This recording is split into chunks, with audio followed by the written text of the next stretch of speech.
नमस्कार प्रेक्षको, निसर्गाच्या कुशीत या पॉडकास्टमध्ये मी तेजस्विनी आपलं मनपूर्वक स्वागत करते. आणि तसंच आपल्याला या ट्रॅव्हल पॉडकास्टमध्ये आपल्याला सागर म्हात्रे सर मार्गदर्शन करतात आणि बरेच एपिसोड्स आपण आतापर्यंत केलेले आहेत आणि आज आपल्याला ते कुठे घेऊन जाणार आहेत याविषयी आपण उत्सुक असालच सगळे. तर आम्ही तुम्हाला घेऊन जाणार आहोत गोव्याला, कारण गोवा हे असं डेस्टिनेशन आहे जे आपण 12 महिने एक्सप्लोअर करू शकतो. आणि आता मला वाटतं सॅटर्डे संडे विकेंड्सना देखील पर्यटक म्हणजे ज्यांना आवड आहे पर्यटनाची ते विकेंड्सना सुद्धा गोव्याला जात असतात. तर गोव्याविषयी जाणून घ्यायचे सागर म्हात्रे सरांकडनं. सर, तुम्हाला वेलकम करते आमच्या आचार्य 90 FM स्टुडिओमध्ये. आणि गोव्याचा थोडा आपण इतिहासापासून सुरुवात करूया. राईट. सगळ्यात आधी आचार्य 90 FM आणि तेजस्विनी तुम्हाला धन्यवाद. थँक्यू. निसर्गाच्या कुशीत हे जे आपली जी सिरीज आहे त्याच्यात आपण आज गोव्याविषयी का बोलायचं, कारण गोवा हे निव्वळ निसर्गाच्या कुशीत बसलेलं आहेच. आणि आपण मुख्यत्वे बोलणार आहोत की पोर्तुगीज सत्ता आणि ती कशी उलथवली आणि त्याच्या मागचा थोडासा इतिहास. तर हे सगळं निगडीत आहे, कनेक्टेड आहे. तर म्हणून आपण आज हा विषय निवडलाय. आपण थोडंसं निसर्गाविषयी बोलूया. तर आपण आता सुरुवात करायची का? हो, नक्कीच.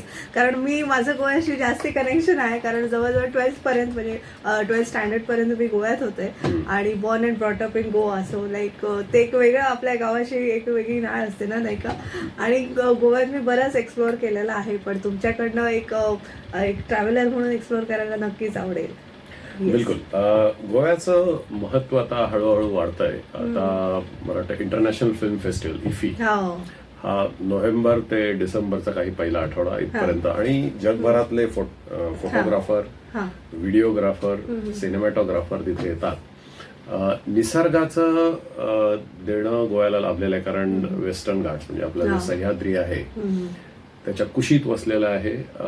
नद्या, खाडी, समुद्र, डोंगर याचा विलक्षण संगम झालेला आहे. तर गोव्याला जे काही निसर्ग सौंदर्य लाभलेलं आहे, आणि गोव्याचा पाऊस हे एक खूप मोठं प्रकरण आहे.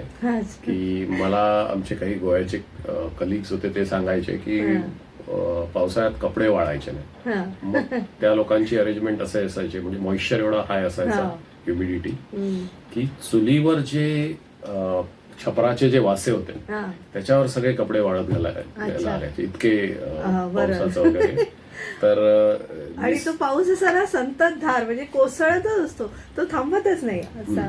तर जुलै महिन्यात जे तुम्ही म्हणता की संततधार पाऊस आणि सगळी सृष्टी जशी त्या पाण्याबरोबर कुठेतरी चाललेली आहे किंवा काहीतरी नवीन फॉर्म होत आहे. आणि अजूनही तुम्हाला निसर्गाबद्दल एक भाग सांगायचा म्हणजे वेस्टर्न घाट म्हणजे आपला जो सह्याद्री आहे, जो अगदी साऊथ गुजरात पासून गुजरातच्या दक्षिणेपासून ते केरळाच्या जे एंड आहे, अजून सुद्धा कितीतरी प्राणी, छोटे मोठे किंवा आपण असं म्हणूया की इन्सेक्ट, फ्रॉग्स, जे आपल्याला फारसे माहिती नाहीत, ते अजूनही सायंटिस्ट शोधतायत. आता सगळ्यात शेवटचा वेस्टर्न घाट्स मधला सापडलेला प्राणी एक बेडूक आहे, ज्याला पर्पल फ्रॉग किंवा बलून फ्रॉग म्हणतात. आणि त्याची दिसण्याची वेळ म्हणजे तो वर्षभर जमिनीच्या खाली, जिथे चिखल आणि पाणी असतं तिथे दबून राहतो, आणि फक्त जुलै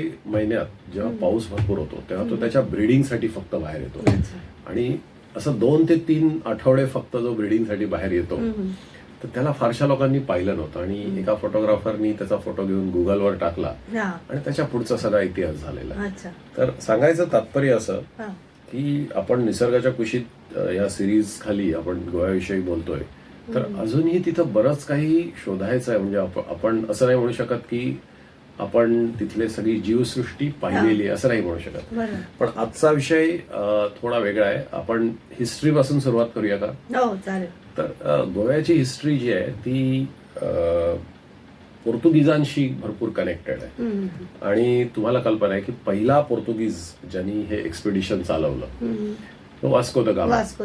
तर वास्को द गामा, आणि गोव्यात तुम्हाला माहिती आहे हे स्टेशन पण आहे वास्को म्हणून, मुख्य एरिया आहे, बंदर आहे. तर वास्को द गामा आणि पोर्तुगीज महासत्ता ही त्यावेळेला होती.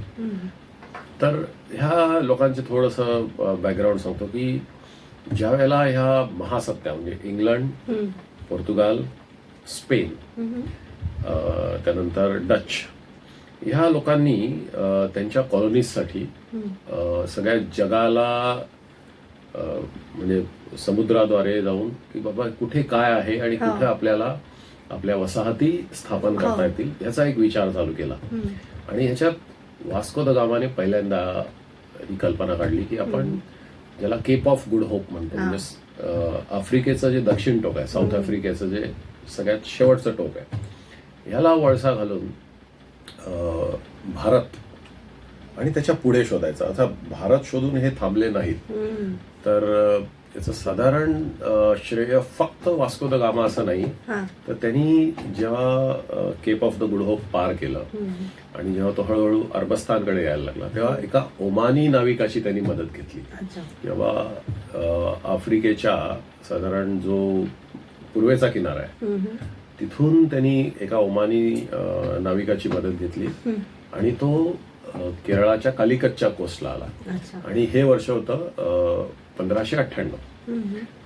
आणि 1598 नंतर त्यांनी हळूहळू कालिकतला भेट दिल्यानंतर तिथे त्यांच्या कालिकतच्या तिथे जो राजा होता किंवा जो ऍडमिनिस्ट्रेटर होता, त्याच्या असं लक्षात आलं की हा काही पोर्तुगीज राजाकडनं नजराणे वगैरे किंवा सोनं चांदी घेऊन आलेलं नाही. या राजानी त्याला बरंच गिफ्ट दिले किंवा भेटवस्तू दिल्या, पण ज्याला राजशिष्टाचार म्हणतो आपण, प्रोटोकॉल्स, ते प्रोटोकॉल्स पाळायचं त्याच्याकडे नव्हतं. आणि हे लोक प्युअरली त्यांचा धर्म म्हणजे पोर्तुगीज त्यावेळेला जे ख्रिश्चन धर्माचे वेगवेगळे सेक्ट आहेत, कॅथलिक आणि प्रोटेस्टंट, तर हा जो युरोपचा पार्ट आहे, स्पेन आणि पोर्तुगाल हे प्रामुख्याने कॅथलिक होते आणि अजूनही आहेत. तर कॅथलिक धर्म पसरवून म्हणजे धर्मप्रचार आणि कॉलनीज बनवून तिथनं व्यापार, हे दोन त्यांचे महत्वाचे. त्यामुळे त्यांच्याकडे अशा भेटवस्तू नव्हत्या. आणि हे त्याच्या लक्षात येण्याआधी वास्को द गामाने त्यांच्या काही माणसांना कैद करून त्याच्या पुढे वाटचाल चालू केली. तर हे झालं साधारण 1598 मी सांगितलं. 1599 आणि 1600 ह्या पुढच्या 2 वर्षात पोर्तुगीजांनी गोवा, त्यानंतर वर गेले आपलं दीव दमण आणि सगळ्यात महत्वाचं मुंबई. तर आज आपण जिथे बसलोय आणि जे मुंबईचं वैभव आहे त्याची सुरुवात पोर्तुगीजांनीच केलेली आहे. त्यानंतर त्यांनी ते एका विवाहात आंदण म्हणून मुंबई बेट दिलं. तर असा इतिहास आहे. आणि ह्याच्यात एक मला अजूनही आश्चर्य वाटतं की वास्को द गामा हे करून इथेच थांबला नाही, तर वास्को द गामाला जरी परत जायला लागलं तरी त्यांचं जे एक्सपिडिशन होतं, म्हणजे जो त्यांचा वसाहतवाद होता, ते तिथून निघून पुन्हा भारताला वळसा घालून आणि संपूर्ण मलेशियाला वळसा घालून जे तुमचं सिंगापूरचं स्ट्रेट्स आहे, खाडी जी आहे, तिथून वळसा घालून हे लोक चक्क तुमचं जे हाँगकाँग आणि पुढे जपानपर्यंत गेल्याचं अजून इतिहास आहे. आता तुम्ही जर शोगन म्हणून जी मालिका नेटफ्लिक्सवर चालू आहे, याच्यात याचा एक इतिहासाचा भाग दाखवलेला आहे की हे पोर्तुगीज तिकडे जाऊन त्यांनी पोर्तुगीज भाषा आणि ख्रिश्चॅनिटी जपानमध्ये स्थापन केली. तर ह्यांचे चर्चेस अजूनही जपान आणि हाँगकाँगच्या बाजूला जे आयलंड आहे तैवानला आहेत. तर वास्को द गामा हा डीपली रिलिजियस माणूस होता. आणि ही सफर चालू करायच्या आधी जे लिस्बन मधलं एक चर्च आहे तिथे तो रात्री झोपला आणि दुसऱ्या दिवशी त्यांनी सकाळी प्रार्थना करून आपली 3 गलबत चालू केली. तर हा वसाहतवादाचा इतका मोठा जो इतिहासाची जी सुरुवात आहे ती त्या चर्च पासून झाली. अगदी साधं चर्च आहे, अजूनही आहे तिथे. आणि आता तुम्हाला आणखी थोडी माहिती देतो की स्पेन जे आहे त्यांनी अमेरिका आणि साऊथ अमेरिका, अजूनही तुम्ही बघाल तर स्पॅनिश साऊथ अमेरिकेत बोलली जाते. तर स्पेननी त्यांचं वर्चस्व साऊथ अमेरिका आणि अमेरिकेचा काही भाग याच्यात स्थापन केलं. डच जे आहेत त्यांनी त्यांचा मोर्चा इंडोनेशिया ह्या आणि मलेशिया यांच्याकडे वळवला. आणि इंग्लंड ऍक्च्युली ह्यांच्या सगळ्यांच्या नंतर आलंय. आणि ब्रिटिश जे आहेत ते त्यांची सगळ्यात लेट एंट्री मुंबई आणि इतर ठिकाणी झालेली आहे. अर्थात हे लोक सगळे मसाल्यांचे व्यापार कारण आणि याचं एक कारण आपल्याला लक्षात घेतलं पाहिजे की त्यांची गरज होती की त्यांचं खाणं हे युरोपियन कंट्रीज थंड असल्यामुळे मेनली मीठ मांस होतं. आणि ते मांस त्यांना प्रिझर्व करण्यासाठी मसाल्यांची गरज होती की मसाले लावून ठेवल्यामुळे ते मांस प्रिझर्व राहायचं. तर मसाले ही त्यांच्या काळाची किंवा त्यांच्या पोटाचा भाग होता, खाण्याची गरज होती. तर हे या प्रकारचं जे सगळं गरजेपाठ पोटी निघालं. पण त्यांनी त्याचा व्यापार आणि त्यानंतर ज्याला आपण म्हणतो मिलिटरी डिक्टेटरशिप आणि त्याच्यात सगळ्यात इंटरेस्टिंग काय आहे तर हे ब्रिटिशांनी एका कंपनीच्या द्वारा केलं. पोर्तुगीजांचं स्वतःचं शासन होतं. आणि याच्यात आणखी एक गमतीची गोष्ट म्हणजे आपल्याला सगळ्यांना असं वाटतं की आपल्यावर फक्त ब्रिटिशांचं राज्य होतं. पण ब्रिटिशांपेक्षा कितीतरी म्हणजे ब्रिटिशांचा इतिहास भारतामधला कदाचित ज्याला आपण राज म्हणतो, राज्य जेमतेम 250 वर्ष किंवा 300 वर्षाच्या पुढे नाहीये. पण पोर्तुगीजांचा इतिहास 450 ते 500 वर्षांचा आहे. त्यामुळे सगळ्यात जुने जर वसाहतवादी कोणी असतील किंवा वसाहत स्थापन करणारे असतील तर ते पोर्तुगीज आहेत. आणि अजून सुद्धा तुम्ही बघाल गोव्यात लुसोफोनिया म्हणून गेम्स होतात. तर हे लुसोफोनिया गेम्स काय आहेत की जसं कॉमनवेल्थ गेम होतात तर कॉमनवेल्थ गेम किंवा जसं क्रिकेट आहे की जिथे ब्रिटिश राज्य होतं तिथे क्रिकेट खेळलं. पाकिस्तान, श्रीलंका, भारत, ऑस्ट्रेलिया ब्रिटिश राज्य, त्यानंतर इंग्लंड स्वतः आणि आता वेगवेगळ्या टीम्स आलेल्या आहेत. पण हे बेसिक आहे. तसंच लुसोफोनिया गेम्स हे जिथे जिथे पोर्तुगीज वसाहती होत्या, एक वसाहत त्यांची ओमानमध्ये पण होती. तर ओमान, भारत असे जे त्यांच्या ज्या जुन्या वसाहती आहेत तिथे केलं जातं. म्हणजे तुम्हाला लक्षात येईल की हे आज जे राष्ट्र पोर्तुगीज जे राष्ट्र आहे ते खूप छोटं आहे आणि त्याची इकॉनॉमिक स्थिती, आर्थिक स्थिती पण डबघाईला आलेली आहे. पण हे लोक एका वेळेला महासत्ता ज्याला म्हणतो आपण, युरोपियन महासत्ता होत्या. तर हा असा इतिहास आहे. आणि त्यांनी इतकं प्रचंड प्रमाणावर ट्रेड आणि त्यांचा जो धर्माचा प्रसार करायचा जो प्लान होता त्याचं स्वरूप तुम्ही जर 15व्या शतकाच्या शेवटी बघितलं तर कुणाकडे एवढे मॅप्स होते, कुणी प्लॅनिंग केलं की आपण एवढे चर्चेस टाकायचे, हे एवढे त्यांचे जे धर्मप्रसारक पाद्री जे लोक होते आपण म्हणतो ते तिथे राहतील, त्यांची व्यवस्था अशी असेल. त्यानंतर तिथे त्यांचा एक व्हाईसरॉय जो आहे पोर्तुगीज व्हाईसरॉय तो असेल. हे सगळं त्यांनी आयदर त्या 15व्या शतकाच्या शेवटी किंवा 16व्या शतकाच्या सुरुवातीला हे सगळं प्लॅनिंग केलं. तर हे एवढं प्लॅनिंग ह्या सगळ्या महासत्तांनी इतिहासाच्या 450-500 वर्ष आधी केलं. हे अजूनही आपल्याला विचारात पाडण्यासारखं आहे किंवा हे एवढं प्लॅनिंग त्या काळात आणि ते जुजबी सगळं म्हणजे ऍडव्हान्स किती होते हे लोक जगाच्या आणि त्यांच्या वेळेच्या पुढे होते नक्की. तर हे सगळं आहे. आणि गोव्यात पर्टिक्युलरली आपण स्वातंत्र्य संग्रामाविषयी पण बोलू.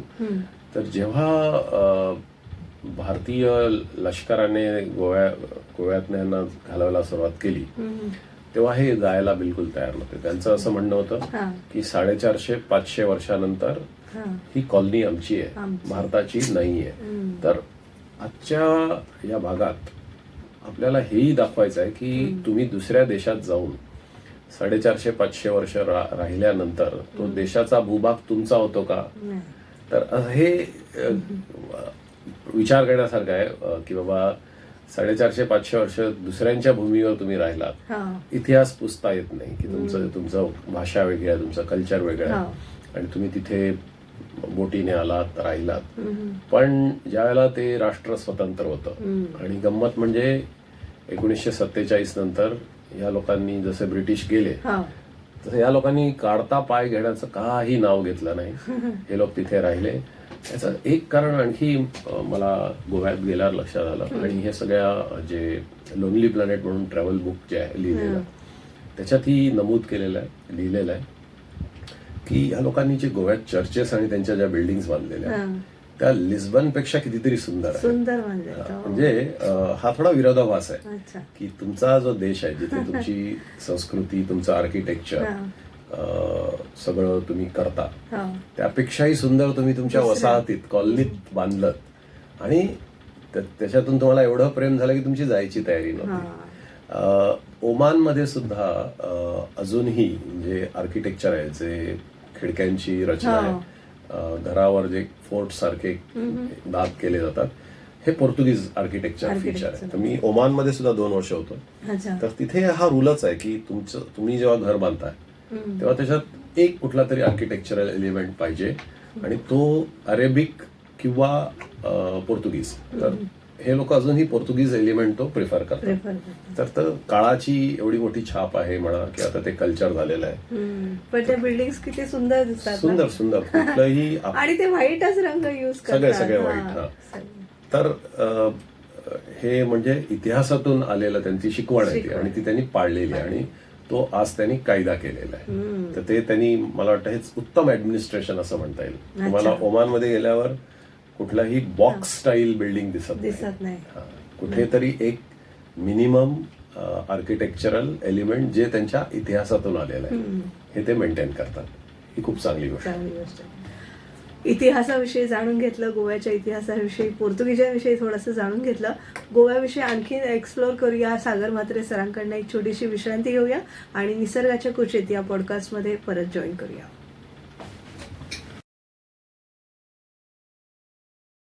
तुम्हा सगळ्यांचं पुन्हा एकदा स्वागत. तुम्ही ऐकत आहात निसर्गाच्या कुशीत, हा ट्रॅव्हल पॉडकास्ट सागर म्हात्रे सरांकडनं.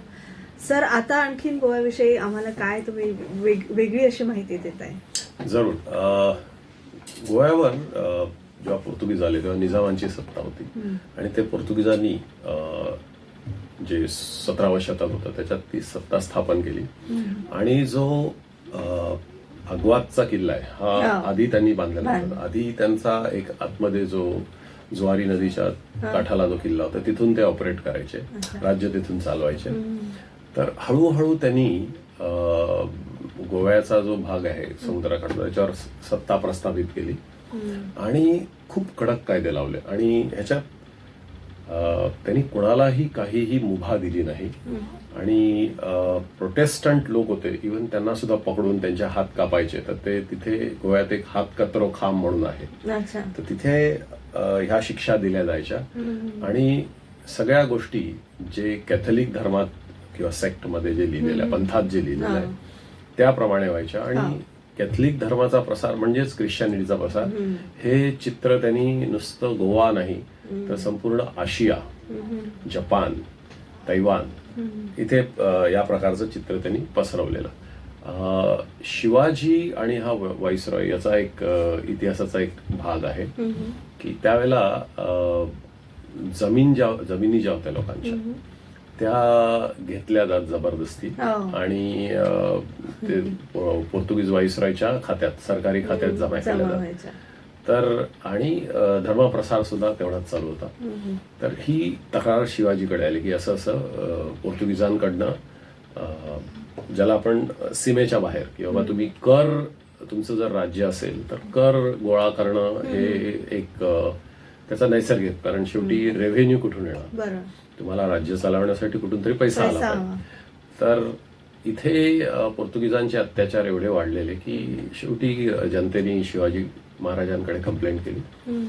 शिवाजी महाराज तिकडे गेले आणि जे त्यांना 4 पाद्री मिळाले त्यांना त्यांनी हा प्रश्न केला, आणि हे लोक अत्यंत उर्मट, आणि त्यांचं मत असं होतं की जगात पोर्तुगीजांची सत्ता असली पाहिजे.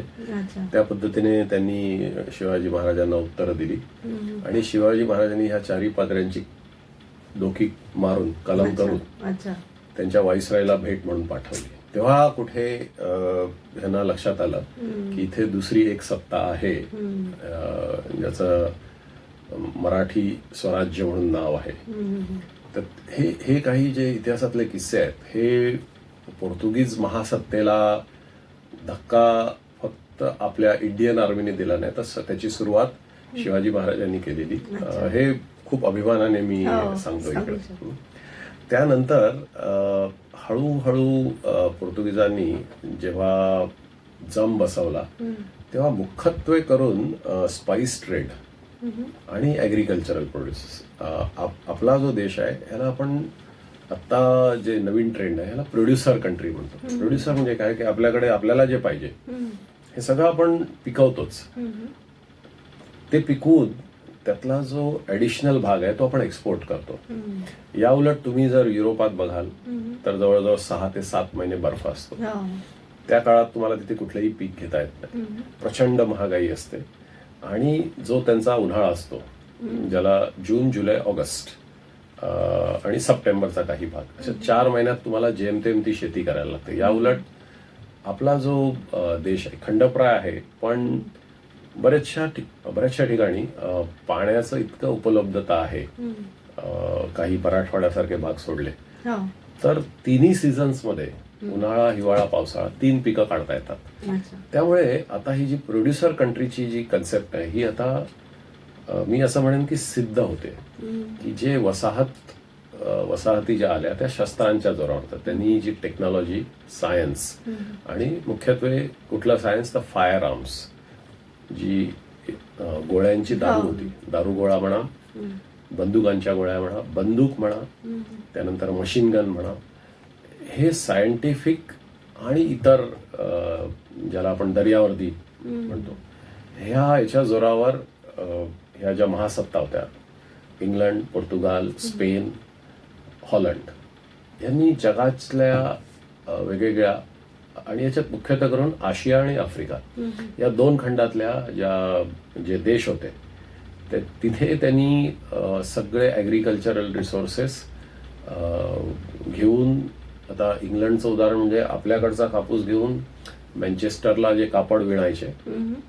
ते पुन्हा आणून इथे, ज्याला आपल्याकडे मांजरपाट म्हणते, मँचेस्टरचा अपभ्रंश. तर ते गोष्टी माहिती पडतात. तर हे म्हणजे आपला कच्चा माल घेऊन आपल्यालाच पुन्हा पक्का माल करून विकणं आणि व्हॅल्यू ऍडेड आणि त्याच्यात पैसा कमवायचा. हे जी तुमची ईस्ट इंडिया कंपनी होती हे सगळा कंपनीचा कारभार होता. तो कंपनीचा कारभार कुठपर्यंत चालला, 1857चा जोपर्यंत उठाव तोपर्यंत ह्या कंपनीने अगदी शेअर होल्डर्स जे युके मध्ये होते त्यांना वाटेल ते प्रॉमिस करून पैसा कमावला. आणि हेच प्रकार यांनी अमेरिकेत पण केले की अमेरिकेच्या वस्तीत त्यांना अक्षरशः जे फ्रेंच होते, बाय द वे याच्यात महासत्तांमध्ये एक फ्रेंच सुद्धा आहे की त्यांनी अमेरिकेत फ्रेंच आणि डच ना, फ्रेंच आणि डच, लुईझियाना म्हणून जे स्टेट होती तिथे पहिली वसाहत स्थापन केली आणि त्याचं इतकं रंगीत स्वप्न लोकांना दाखवलं. आणि जेव्हा लोक तिथे जाऊन पोचले लुईझियानाला तेव्हा त्यांना लक्षात आलं की तिथे फक्त दलदल, मच्छर आणि पाणी आहे, बाकी काही नाही. तर ह्या प्रकारचं जसं आजही बऱ्याचशा कंपन्या शेअर होल्डर्सना खूप वेगळं चित्र दाखवतात, त्या प्रकारचं थोडंफार चित्र होतं. आणि जशी जशी यांची सत्ता पकड मजबूत होत गेली तसं तसं इतर सत्तांनी पण यांच्यावर अटॅक करायला सुरुवात केली. एकदा हॉलंडची म्हणजे डच 5 जहाज येऊन जी जुआरी नदीचा जो भाग आहे जो समुद्राला मिळतो तिथे सरळ त्यांनी ती 5 जहाज तोफा लावून टाकली. आणि हे त्यांनी ते नदीचं तोंड बंद केल्यावर पोर्तुगीजांचा युरोपला जाणारा माल 6 महिने बंद. तर तेव्हा पोर्तुगीजांना विचार करायला लागला की आता हे बाकी दुसऱ्या महासत्तांची पण स्पर्धा चालू झालेली आहे आणि ते काय आपल्याला सुखासुखी इथे आपल्याला जो काही व्यापार करायचा आहे आणि जे काही स्पाइसेस न्यायचे आहेत ते नेऊन देणार नाहीयेत हे त्यांना लक्षात आलं. आणि मग तिथे बरोबर जिथे जुआरी नदी समुद्राला मिळते तिथं आग्वादचा किल्ला त्यांनी बांधला आणि मग तिथे गोड्या पाण्याचे साठे वगैरे त्यांनी केले. सगळा दगड ग्रॅनाइट असल्यामुळे त्या दगडात पाण्याचा साठा भरपूर होतो. गोव्यात पाऊस खूप पडतो आपण बोललोच. आणि मग बोटींवर भरायला पाण्याची सोय आणि सगळ्यात महत्वाचं म्हणजे समुद्राच्या तोंडावर आणि नदीच्या तोंडावर एक किल्ला असा की जिथून दुसरी कुठलीही महासत्ता आतमध्ये यायचं धाडस करणार नाही. अच्छा. आणि ह्याचा जो स्पाइस ट्रेड होता हा इतका प्रचंड होता की त्यावेळेला तुम्ही एक स्पाइसनी भरलेलं जहाज म्हणजे मसाल्याच्या पदार्थांनी भरलेलं जहाज जर युरोपला नेऊन युरोपच्या मार्केटमध्ये जर विकाल तर तुमच्या पुढच्या 7 पिढ्या बसून खाऊ शकता.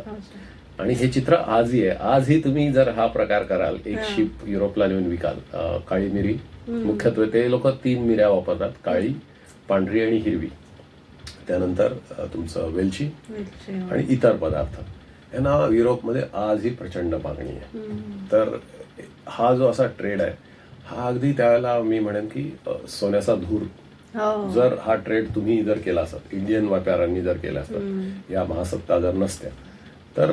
पण ते जर तरचं आता इतिहासात एवढं महत्व नाहीये. तर आता आपण येऊया की शेवटी गोव्याचा स्वातंत्र्य लढा कसा चालू झाला. की जेव्हा 47 साली आपल्याला स्वातंत्र्य मिळालं तेव्हा पोर्तुगीज काही जायला तयार होईनात आणि शेवटी बराचसा दबाव आणला. त्यांची उर्मट उत्तर आली सगळी. कुणीही व्हाईसरॉयला रिटर्न नोटीस वगैरे करू नये.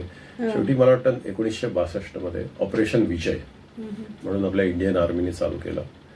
हे लक्षात आल्याबरोबर जे इतर देश आहेत त्यावेळेला 1960 मध्ये सुद्धा हे इंग्लंड, पोर्तुगाल, स्पेन आणि फ्रेंच हे सगळे प्रॉस्परस होते. आणि यांना ज्या वेळेला भारताने आक्रमण केलं त्यावेळेला इतर राष्ट्रांच्या ज्या प्रतिक्रिया इतक्या इंटरेस्टिंग होत्या. मी काय सांगू की अमेरिकन अध्यक्ष यांनी सगळ्यांनी भारताबद्दल एक चित्र बनवून घेतलेलं की हे लोक शांतीप्रिय आहेत आणि इथे खूप स्पिरिच्युअल कंट्री आहे वगैरे वगैरे वगैरे. आणि त्यांचा ग्रह असा झाला की भारत कधीही गोव्यावर आर्मी घेऊन अटॅक करणार नाही. पण हे पोर्तुगीज ऐकेना, त्यामुळे ती ऑपरेशन विजय जे आहे ते करणं भाग होतं. आणि त्यावेळेला अमेरिकन राष्ट्राध्यक्ष होते त्यांची रिॲक्शन अशी झाली की today I saw a priest going in to brothel. म्हणजे मी आज पुजाऱ्याला रेड लाईट एरियामध्ये किंवा याच्यात चुकीच्या जागी जाताना मी पाहिलं. तर ह्या अशा रिॲक्शन होणं त्यावेळेला साहजिक होतं. पण ते रिॲक्शन आता त्याला म्हणजे आज तुम्हाला हसायला येईल कदाचित, पण ती रिॲक्शन त्यावेळेला येणं साहजिक होतं. कारण त्यावेळेला ह्या महासत्तांचा इतका पगडा होता जगावर की ह्या अजूनही महासत्ता आहेत हे त्या दिवसापर्यंत जोपर्यंत भारताने हल्ला केला नाही. आणि ह्याच्यात हळूहळू सगळ्या बाजूनी जेव्हा सैनिक आतमध्ये जायला सुरुवात केली तेव्हा पोर्तुगीज गव्हर्नमेंटकडनं आदेश आले की रक्ताचा शेवटचा थेंब जोपर्यंत पोर्तुगीज ऑफिसर्स आणि सैनिकांच्या अंगात आहे तोपर्यंत कुणीही गोवा सोडायचं नाही, इथपर्यंत त्यांचं आलं. आणि काही याच्यात आता इंटरेस्टिंग गोष्टी आहेत की काही पूल उद्ध्वस्त करण्यात आले. आता तुम्हाला माहिती आहे गोव्याचं सगळं भूमी पाणथळ आहे. आजही तिथे इतके ब्रिजेस झालेत तरी तुमच्या ज्या व्हेकल फेरीज आहेत त्या चालतात वगैरे. तर काही ब्रिजेस उद्ध्वस्त केले तरी सुद्धा इंडियन आर्मीने हळूहळू त्यांचं जे ऑपरेशन विजय आहे मला वाटतं 2 ते 3 दिवसात करून टाकलं. आणि सगळ्यात इंटरेस्टिंग किस्सा आहे जो एअरपोर्ट आहे आपला दाबोलिमच्या एअरपोर्टला एक 50 mm ज्याला 50 कॅलिबर गन म्हणतात, म्हणजे 50 mm चे अँटी एअरक्राफ्टच्या गोळ्या बुलेट असतात आणि ती एका मजबूत ट्रायपॉडवर माउंटेड असते. आणि ज्या वेळेला एअरफोर्सचा हल्ला झाला दाबोलिम एअरपोर्टवर त्यावेळेला पोर्तुगीजांचा डिफेन्स एअर डिफेन्स होता इतका कच्चा होता, फक्त त्याच्याकडे जेमतेम एक फ्लाईट होतं. आणि भारतीय एअरफोर्सने असं ठरवलं की दाबोलिम विमानतळच नष्ट करून टाकायचं, म्हणजे यांना कुठूनही युरोपातून मदत आली नाही पाहिजे. आणि त्यावेळेला मग ज्यांचं निरीक्षण होतं त्यांनी सांगितलं तिकडे की एक 50 कॅलिबर गन आहे तिथे आणि ती जर कोणी चालवली तर आपल्या भारतीय एअरफोर्सच्या विमानांना सुद्धा धोका होऊ शकतो, विमानं पाडली जाऊ शकतात. तर बऱ्याच लोकांनी सांगितलं की हे खूप ओव्हर एस्टिमेटेड आहे, ती गन गेल्या बऱ्याच वर्षात कुणी चालवली पण नाहीये आणि ते चालवणारे लोक यांच्याकडे किती पारंगत आहेत किंवा किती हिंमत आहे यांच्याकडे, हेही शंका हे केली. आणि शेवटी ज्यावेळेला ती वेळ आली की ज्यावेळेला ती धावपट्टी दापोलीमची सगळी बॉम्बिंग करून उघडण्यात आली, त्यावेळेला कोणीतरी जाऊन ती 50 कॅलिबर गन मधनं फक्त 5 राऊंड फायर केले. अरे बापरे. तर हे असं ऍक्च्युली जर तुम्हाला पोर्तुगीज गव्हर्नमेंटचा असं ऑर्डर होता की शेवटच्या थेंबापर्यंत, तर त्या 50 mm कॅलिबरच्या सगळ्या गोळ्या संपल्या पाहिजे, पण तसं काही झालं नाही. आणि सगळ्यात इंटरेस्टिंग भाग, गोवा कुठल्या पद्धतीने जिंकला हा तर आहेच, पण भारतीय सैन्याने जिंकल्यावर जे पोर्तुगीज ऑफिसर्स इन्क्लुडिंग त्यांचा व्हाईसरॉय जे परत जायला निघाले आणि ते लिस्बनच्या एअरपोर्टवर किंवा काही लोक शिपनी गेले, त्यांना तिथे उतरल्याबरोबर त्यांच्या कुटुंबियांना भेटू न देता किंवा मित्रांना भेटू न देता सरळ पोलिसांमध्ये घेऊन कोर्टात उभं करण्यात आलं. इतकं क्रौर्य, म्हणजे जी जमीन तुमची नाही आणि तिथून तुमचा ऑफिसर परत येतो, तो लढला, त्याच्या परीने लढला, पण ती बाजू समजून न घेता, अर्थात हे आता माझं परसेप्शन आहे, पोर्तुगीज गव्हर्नमेंटचं त्यावेळेला वेगळं होतं, आणि त्यांच्यावर चक्क खटले भरले.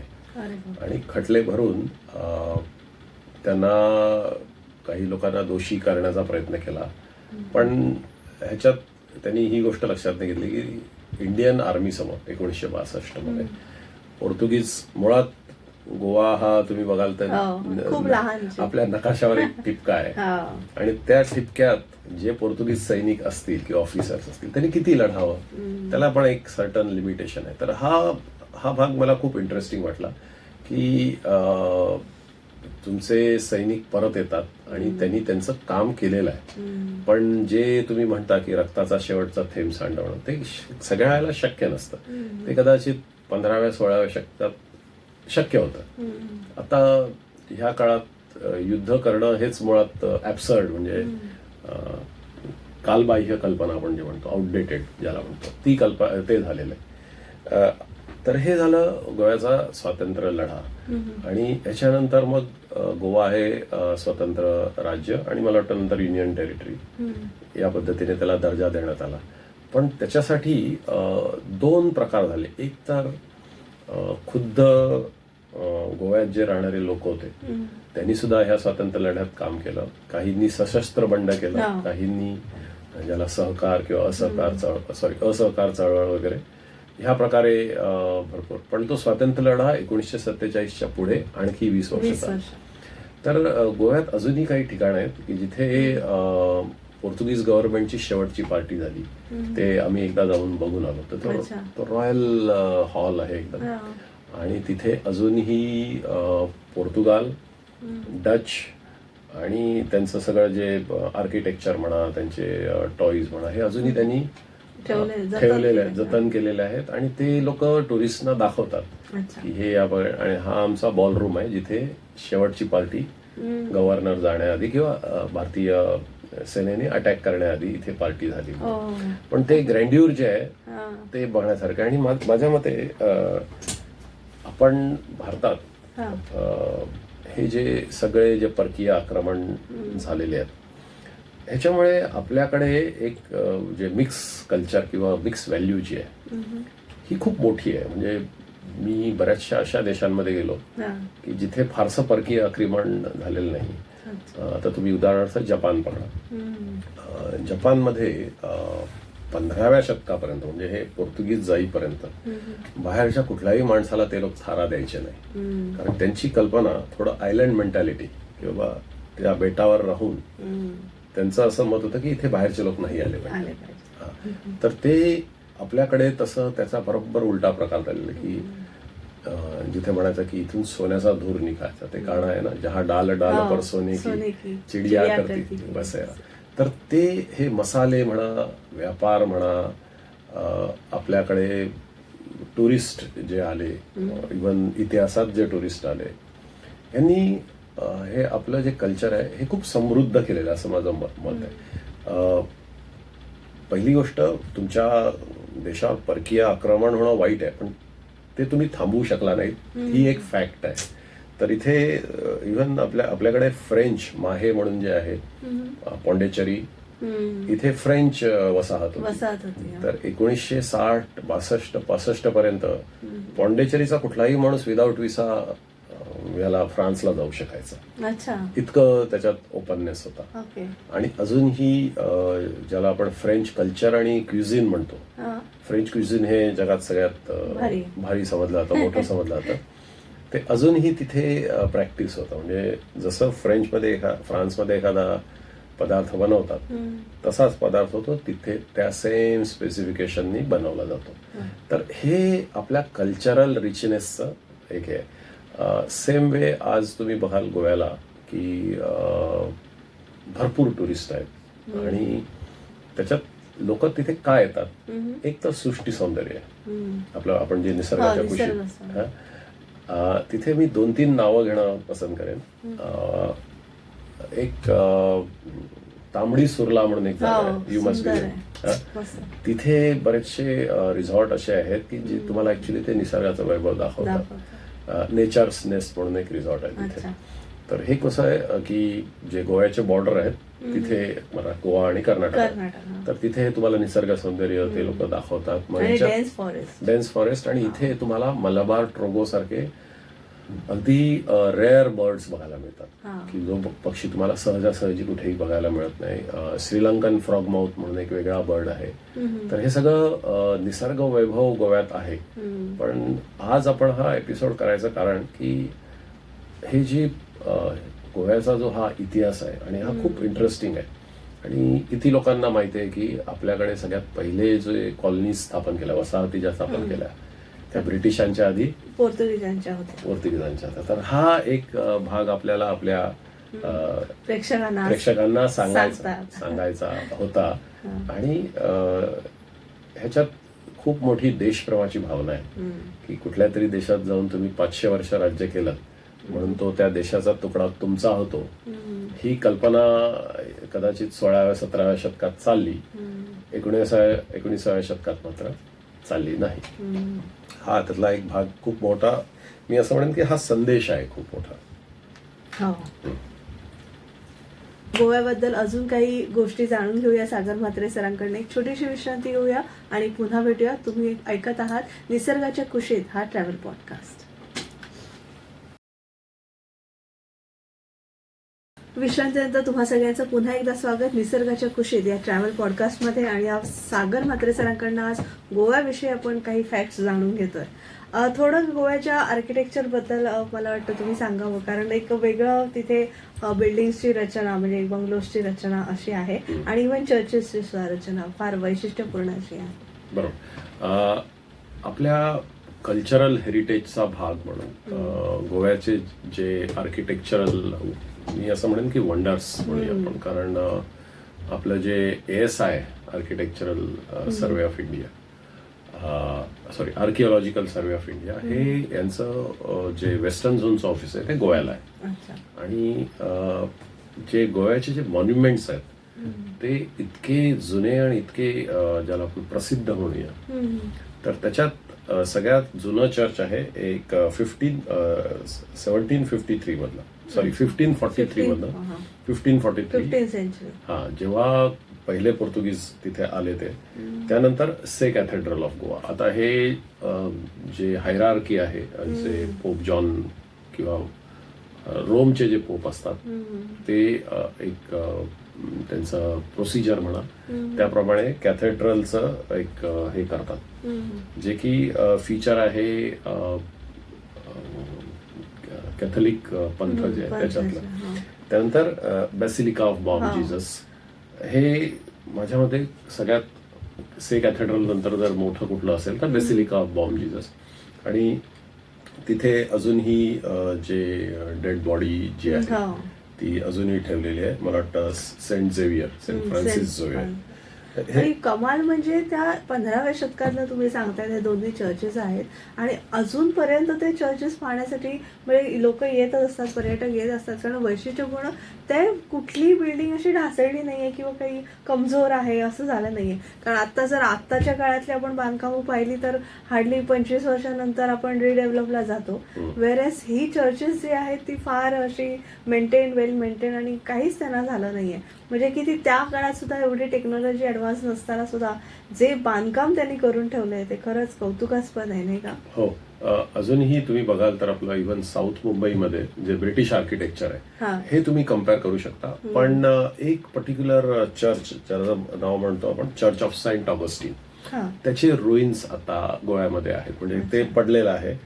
त्यानंतर चॅपेल ऑफ सेंटा कॅथरीना आणि church of Saint Francis the Assisi, हे जे आपण आता बोललो ते, हे वेगवेगळे भाग आहेत. अपार्ट फ्रॉम आपलं जे अगवाद किल्ला, ज्याला इंग्लिशमध्ये अगोडा म्हणतात आता, त्यानंतर आतमध्ये जो आणखी एक किल्ला आहे तो. त्यानंतर तुम्ही जर टुरिस्टच्या दृष्टीने बघितलं तर फाउंटेनास हा जो एरिया आहे तिथे तुमचा गोव्याचं आर्किटेक्चर हमखास जे पणजी आणि अच्छा, त्याचा उच्चार पोर्तुगीज फॉन्टेनास. आणि तिथे तुम्ही जर क्रिसमसच्या काळात गेलात तर तुम्हाला देखावे की क्रिसमस ट्री आणि ते सगळे जसं आपण गणपतीत डेकोरेशन करतो तसे जीसस बॉर्न होताना जे देखावे आहेत, तो घोड्याच्या स्टेबलचा भाग वगैरे, हे खूप छान बघायला मिळतं. तर हे आर्किटेक्चरल हेरिटेज जे आहे हे खूप छान आहे. आणि आता थोडं गोवा अर्बनाइज झालंय, पण पूर्वी ही गावं जी होती ही छोटी छोटी होती आणि त्या छोट्या गावांचं अट्रॅक्शन आणि जो हॉट आणि ह्युमिड आणि जे खास करून जे रशियन टुरिस्ट आहेत की ज्यांच्याकडे कदाचित 8 ते 10 महिने बर्फ असतो आणि 3 ते 2 महिने उन्हाळा असतो, त्यांना त्यांच्या ज्याला आपण हार्श विंटर म्हणतो की सगळं पांढरं आहे, सगळी बर्फ पडतोय, तुम्हाला अंघोळ सुद्धा व्यवस्थित करता येत नाही, हे असं चित्र त्यांच्यासाठी गोवा हा निव्वळ स्वर्ग आहे. की दररोज तुम्ही जेमतेम एक टी शर्ट आणि एक शॉर्ट घालून बाहेर पडू शकता, बाहेर पडून तुम्ही समुद्राच्या पाण्यात जाऊ शकता. आणि आपण हा कार्यक्रम गोव्याचे बीचेस, हा वेगळा एक एपिसोड होऊ शकतो आपण संपू नये. आणि याच्यात आता ते जे बीचेस जेवढे आहेत, संख्या भरपूर आहे, त्याच्यात काही बीचेस आता 1960च्या दशकात हिप्पी बीचेस म्हणून प्रसिद्ध झाले. आणि अजूनही तुम्हाला ते काही एलिमेंट्स, आणि गंमत म्हणजे जे टुरिस्ट तिथे येतात, फॉरेन टुरिस्ट, बऱ्याचशा टुरिस्टनी त्यांचे जे जुने बिलॉंगिंग्स आहेत ते त्यांची दुकानं टाकलेली आहेत. तर ते त्यांच्याकडे जे घरात सेल सारखं असतं वेस्टर्न कंट्रीजमध्ये, तसं आहे. त्यानंतर दुसरा टुरिझम म्हणजे एक पर्टिक्युलर आपल्या वेस्टर्न इंडियाचा टुरिस्ट मॅप आहे, ज्याच्यात मुंबईला इंटरनॅशनल फ्लाईट किंवा इव्हन गोव्याला दिवसा, मी आता हे 20 वर्ष वगैरे, की 2 चार्टर्ड फ्लाईट मिनिमम आहेत. चार्टर्ड फ्लाईट्सने येणारे सुद्धा टुरिस्ट आहेत.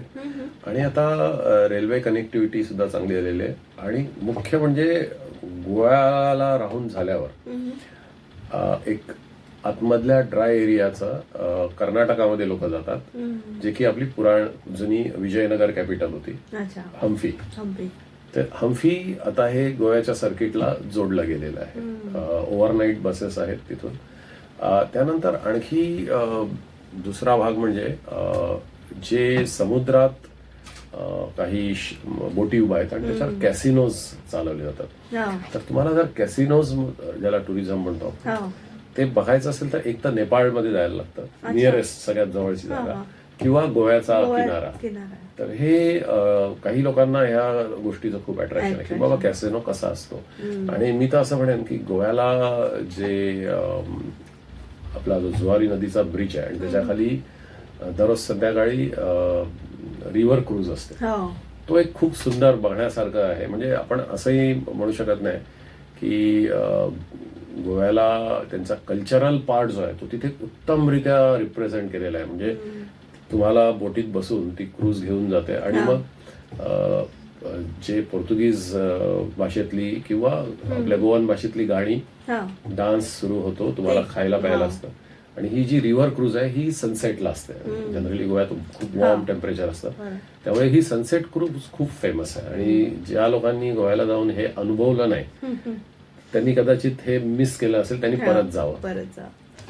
तर हे गोव्याची जी अट्रॅक्शन्स आहेत ही आपण जसं लिस्ट केलं की एक तर आर्किटेक्चरल, दुसरं म्हणजे सुंदर बीचेस, तिसरं म्हणजे निसर्गाचं जे काही आपण जे तांबडी सुरला वगैरे म्हणालो ते, आणि चौथा म्हणजे कल्चरल पार्ट की सगळं मिक्सचर आहे. हिप्पी, तुमचे काही रशियन्स, इस्रायली टुरिस्ट मेनली असतात. सो नॉर्थ आणि साऊथ गोवा त्यांनी वेगवेगळ्या पद्धतीने ऑक्युपाय केलंय. आता पूर्वी जो दाबोलीम साऊथ गोवामध्ये एअरपोर्ट होता तो आता नॉर्थ गोव्यात सुद्धा वेगळा एअरपोर्ट झालेला आहे. सावंतवाडीत आता एअरपोर्ट झालेला आहे. त्यामुळे ज्याला आपण टुरिस्ट इन्फ्रास्ट्रक्चर म्हणतो, वंदे भारत एक्सप्रेस सुद्धा आता मुंबईहून गोव्याला जाते. डेली जाणाऱ्या पण गाड्या आहेत, ट्रेन आहेत, ज्या की तुम्हाला सकाळी मुंबईहून दुपारी जेवायला तुम्ही गोव्याला जाऊ शकता, इतक्या फास्ट आहेत. तेजस वगैरे, तेजस आहे, कोकण कन्या आहे, जनशताब्दी आहे. जनशताब्दी मला वाटतं मी म्हणेन की सगळ्यात इकॉनॉमिकल. तर हे आणि मुळात लोक तिथे का जातात, आपल्या बाकी सगळ्या जागा कदाचित एकसारख्या आहेत, जे पोर्तुगीज इन्फ्लुएन्स जो गोव्यात आहे ते बघायला जातात. तर आपण जेव्हा इतिहास आणि आता जे बघतो तर हा विरोधाभास नाही, हे आपलं कल्चर आहे. तर हे असा संदेश देऊन मी हा आपला आजचा कार्यक्रम आहे की जो थोडा वेगळ्या थीमवर होता. आणि बीचेसचा तुम्ही प्रॉमिस केलाय की आपण एक बीचेसवर एक छान पॉडकास्ट करूया. गोव्यातले समुद्र किनारे हे एक्सप्लोर केलेच पाहिजेत. आणि गोव्यात देवळं सुद्धा इतकी सुंदर आहेत, म्हणजे हिंदू संस्कृती सुद्धा त्यांनी फार जतन करून ठेवलेली आहे देवळं. तो पण एक भाग आपण करू शकतो. तर मित्रांनो, आज आपण निसर्गाच्या कुशीत यामध्ये गोव्याविषयी थोडंसं जाणून घेतलं सागर म्हात्रे सरांकडनं. खरं गोव्याविषयी किती बोलू आणि किती नको एवढा तो वास्ट विषय आहे, पण तरी सुद्धा एका नवीन विषयासह पुन्हा भेटूया निसर्गाच्या कुशीत या ट्रॅव्हल पॉडकास्टमध्ये सागर म्हात्रे सरांसोबत. धन्यवाद. धन्यवाद आचार्य 90 FM आणि तेजस्विनीजी. या विषयावर मला खूप दिवस बोलायचं होतं आणि ही संधी मला दिल्याबद्दल धन्यवाद.